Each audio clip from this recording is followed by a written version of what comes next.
Nah, ini 140 tahun di bawah kuasa East India Company. Kemudian ini juga di bawah kuasa Belanda 1825-1940. Kemudian ada masa pendudukan Jepang ya, 1942-1945. Masa kemerdekaan dari Agustus sampai sekarang. Ini Bengkulu abad ke-17 ya. Jadi Bengkulu pada abad ke-17 merupakan wilayah persaingan antara Belanda dan Inggris. Pada masa ini Bengkulu terdiri dari kerajaan Sungai Serut selebar 40 tai, Balai Buntar, Sungai Lemau, Sekiris, Bantang Agung, Marauring, semua wilayah di bawah Kesultanan Banten.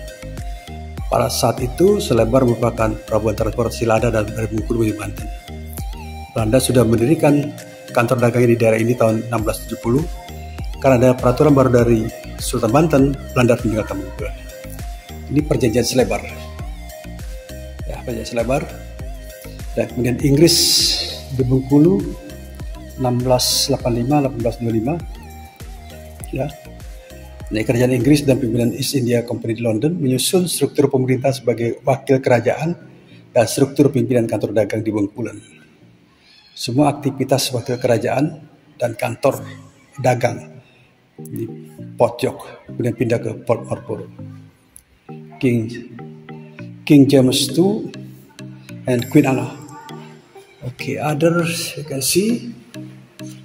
Nah, kita lihat ini Pariaman Company. Ya. Oke, ini bisa dilihat. You can see. Nah, kemudian Port York. Kemudian Port Marlborough dan perlawanan rakyat dan evakuasi garnison. Ini penting nih. 3 tahun setelah pemerintahan Kulit, berbagai peristiwa terjadi di Bengkulu dan berpengaruh terhadap keberadaan Port Marlborough. Perjanjian dan perlawanan. Keberadaan Inggris dan kongsi dagangnya East India Company mengalami berbagai persoalan sejak kedatangan di Bengkulu. Perjanjian Selebar yang dianggap sebagai menguntungkan Inggris ternyata memicu intrik para raja lokal antara Raja Mahkota, Raja Sulaiman, dan Raja Mansur dengan Sultan Kulemat dan Raja Adil.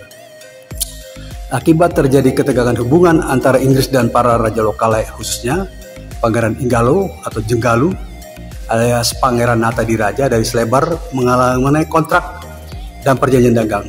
Selain itu juga adanya dugaan terbunuhnya Pangeran Selebar di Port York tanggal 4 November 1970. Untuk memulihkan keadaan diadakan perjanjian antara Henry White dengan Sultan Gulemat, Raja Mansur dan Raja Sulaiman yang berimplikasi terhadap hak dan perlakuan istimewa untuk penduduk lokal dan larangan menjual lada di kongsi dagang dan impor musuh dan amunisi. Namun keadaan semakin memburuk karena melemahnya kota militer dan memburuknya administrasi pemerintahan dan kantor dagang di Port Marlborough. Akhirnya Port Marlborough terabaikan. Serangan rakyat Bengkulu Maret 1719, puncak dari segala ketegangan antara EIC East India Company dan raja lokal adalah terjadinya penganiayaan dan penyiksaan terhadap penduduk lokal oleh anggota EIC yang berakibat terjadi pemberontakan oleh rakyat Bengkulu. 23 Maret 1979, rakyat Bengkulu di bawah komando Pangeran Jenggalu menyerang dan mengepung serta membakar benteng. Pada saat itu Port Marlborough masih dalam proses pembangunan. Rakyat Bengkulu memaksa penghuni benteng untuk meninggalkan Bengkulu. Pada saat itu kapal musuh Lipat 6 sedang bersandar di Teluk Bengkulu. Sekitar 30 orang Inggris tenggelam dan terbunuh dalam peristiwa itu. Supervisor Thomas Cook dan anggota akhirnya selamat dari sampai di Madras, India. Ini kita lihat, ini Port Marlborough, ya 1723-1736, West Coast Garrison 171119, Harlock Hinde, Port Marlborough Regency. Ini lihat, ya ini kapasitasnya, kemudian ini sejarahnya, ya bisa dilihat segala macam. Oke.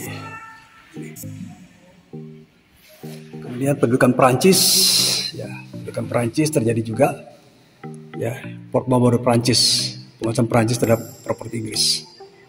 Ya. Ini bahwa penyakit terjadi sehingga bikin susah situasi saat itu. Port Marlborough 1761-1800. Kemudian ini adalah Thomas Parr, ya. Thomas Parr seorang presiden pertama Port Marlborough tahun 1805-1807. Pada awalnya Parr bekerja sebagai pedagang senior merchant di India, kemudian diangkat sebagai residen Bengkulu.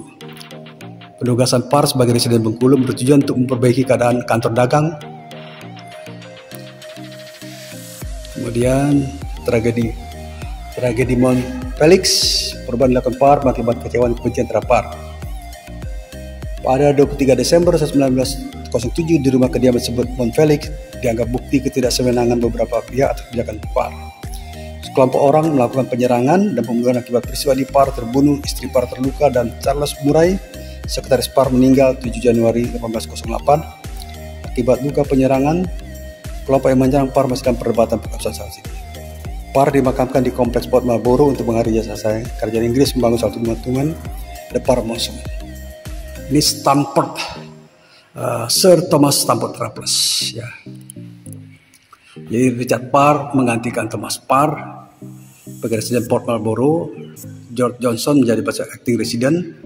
William Parker menjadi residen. Port Marlborough kembali dipimpin oleh acting resident 1813-1816 oleh George Johnson. Kemudian Stamford berlabuh di Bengkulu tanggal 19 Maret 1818. Menjadi Lieutenant General Marlborough. Perjanjian baru Raffles. Ini situasinya Port Marlborough, Belanda 1825-1842, Soekarno dan Port Marlborough. Ada sejarahnya. Ini Bung Karno. Diagramanya Belanda di Bengkulen. Ada sejarahnya. Ya, Bangka di Bengkulen. Port Marlborough setelah Traktat London. Ini Sir Stamford Raffles. Sir Stamford Raffles.